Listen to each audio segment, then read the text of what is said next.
obwedda abatubuuza nti ki ekidya neva etandise Yes, alright. Awo wenyini wetugenda okuba nga tutandikira gwe mukwano gwange ali ampuliriza oli ku Yugi Updates TV. Kaakati nga w'obiwulidde manyi bingi ebibadde bitambulira ku social media nga babuuza kati Bobi Wine amaze okuva mu Geneva ki kye muzzaako olowooza ekigenda bbawo obukulembeze kubanga main yammwe issue ya kukyusa bukulembeze ya bakyusiza obukulembeze. Kaakati tubadde tukyali awo ne biyita kaakati European Parliament ekoowodde ambassador wa Uganda mu ggwanga erya Russell.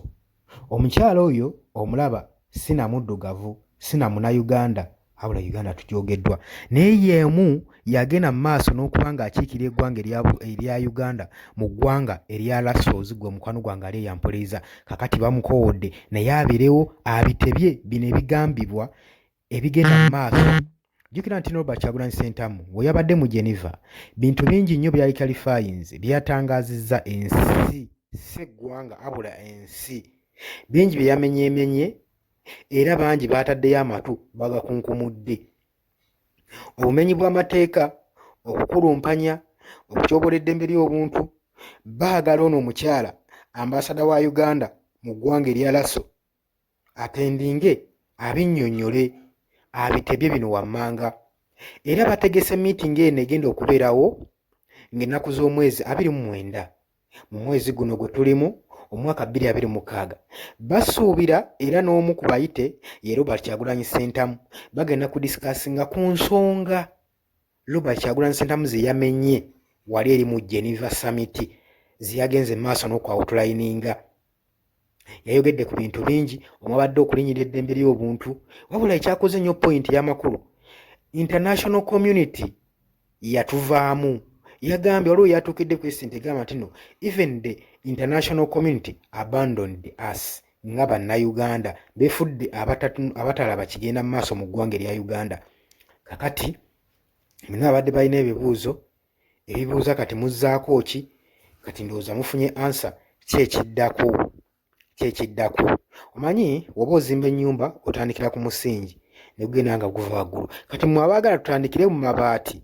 Ne Museveni we yali agenda okufuna entebe yatandikira mu kwesimbawo mpolampola n'oluvannyuma n'awunzika ng'ayingidde ensiko. So buli kintu kyakuva kumukumu ng'ali akatogo kati mwe mulinde bulinzi biddirira ssaawa yonna twandiraba ekibaluwa kiba kuntumye nga kikoowoola mwami Yoweri Kaguta Museveni ssaako ne mutabani we Muhoozi Kainerugaba mu International Criminal Court mu ICC. Jjukira Robert Kyagulanyi Ssentamu yabagamba ayagala kutuuka ekiseera nga mwami Yoweri Kaguta Museveni abule ne wanywa amazzi nga wagenda mu Kenya bamukoowoola wagenda mu Tanzania bamukoowoola. Waliwo eyabaddeko gwe nabateereddeko eggulu ng'agamba nti Robert Kyagulanyi Ssentamu yagala kukozesa bazungu okusobola okutwala obukulembeze bw'eggwanga Uganda. Naye ogenze mu maaso n'okulagira abazungu basanctioninge Muhoozi basanctioninge President Museveni n'agamba tebibagasa era tebibakwatako bo tebalina kye bayagaza Bulaaya tebalina kye bayagaza Amerika era tebalinayo wadde kakwate. Naye erabira nti no singa amawanga ago gakuteekako natti tekitegeeza nti no natti bagikutadde ku ggwanga eryo lyokka oba lya Amerika oba lya UK wabula amawanga gonna ge balinamu enkolagana oba togalinnyamu kitegeeza woolirinnyiramu oba olina kukwatibwa bukwatibwa bakutwale obitebye. Kati gwe badde takimanyi weekiti wekigenda mu maaso n'okuba affectinga effect tojja giraba kati ne effect nnene nnyo kubanga bano abasajja yadde babbadde ebyobugagga by'eggwanga Uganda nga babisimbuliza mu mawanga amalala babiteeka mu mawanga amalala era nga basuubira nti wano kabamala okyankalanyaawo bo olwedde tebalinawo position badduke mu mawanga amalala. Kati ekyo kigenda kuba kirinnyiddwa kyekitegeeza ndowooza buli muntu afunye point. Mwadde babuuza bwe muva mu Geneva Summit muzzaako ki? Kati Robert Kyagulanyi Ssentamu yavuddeyo kati ki kye baakozeewo? Bino ebintu ebijjanga mu magiki we batuukidde ogamba baagala bongera okumenyaamenya okwogera ku bya Robert Kyagulanyi Ssentamu byawadde omuli sexual harassment ku bakyala n'abaami ebikolebwa gavumenti y'eggwanga Uganda, omuli abductions okuwambibwa ka political prisoners ne bataddamu kulabibwako, okuta ba political prisoners, ekyo nakyo kikyalemye. Baagala kumanya gavumenti n'amagye military kiki bakola owa Robert Kyagulanyi Ssentamu ye waaki baatuusa mukyala we ku extent eyo emuviolatinga okutuuka awo. Ebyo byonna bagenda kuba babyogerako, naye nga mu byo byonna bijja kwogerwa ninga ne Robert Kyagulanyi Ssentamu ali luddawa, ali wali eri. Nkugambye bagenda bakuŋŋaanya bujulizi mpola mpola. Bano abasajja ebintu bye babikwata mpola mpola. Banaamala okuŋŋaanya obujulizi then bateeke egundi ku mmeeza, ekiwandiiko ku mmeeza, nga bamaze okukola investigation buli kimu nga bwe kyali. Tebagenda nakomaoko kokka, wabula bagenda nakwogera. Omusajja agambye bagenda nakwogerako kudisikasingako ku bigambibwa Kyagulanyi nti Electoral Commission yabba akalulu, ya rigging mu kalulu, era ebyalangirirwa Electoral Commission Simon Byabakama tebyali bituufu.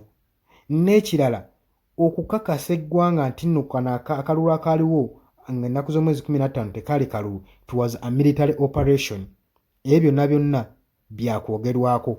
Kakati gwe Munnayuganda yenna ali eyo, munnakibiina kya NRM, entebe kati kimmanyi kati zitandise obba buguma. Entebe mba bagituulako, ku luno muli bagituuzaako akabina kamu, kubanga si byangu nga yemulowooza, ate era tebigenda kubeera byankuwuno omulundi gwokka, kubanga this is the only chance Uganda to get a transformation, okusobola okukyusibwa, obuyinza okuzzibwa mu mikono gy'abantu, buleme okubanga butwalibwa bannamagye nga bwe kibaddeko. Eggwanga Uganda nga ekibadde kigambibwa nti libadde litwalibwa mu yeekera.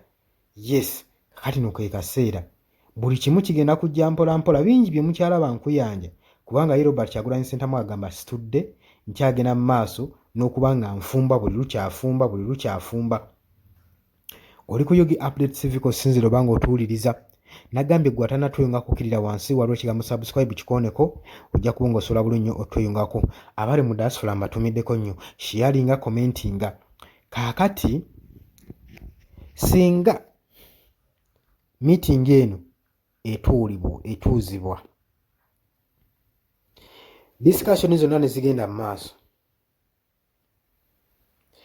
kyemmanyi European Union ejja kutuula ekole assessment nga ekoze analysis buli kimu ekigenze mu maaso mu nteeseganya, mu bujulizi, then baveeyo ne final conclusion ku ki ekigenda okukolebwa ku Uganda, kubanga bagenda kudiscussinga on Uganda matters.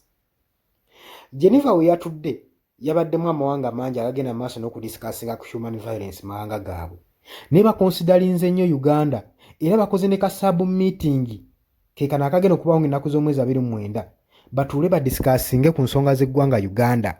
Era Robert Kyagulanyi Ssentamu asuubira okubaawo ayongere okukiralifayinga okutangaaza kw'ebyo bye yayogera, kubanga bino yadde bawulira nga Ngalabi Nyanzi nga bakoma biraba mu mafirimu nga balowooza nti n'ensi teriiyo.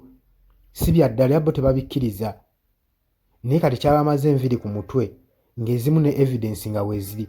Kati golowooza ki ekiddako, ki ekiddirira? Nagamba mu kkubo ly'amazima temusiba musanvu. Kati gwe linda olabe ekigenda okuddirira. Mbagala nnyo, webale kwekumira ku Yogi Updates TV. Mweraba.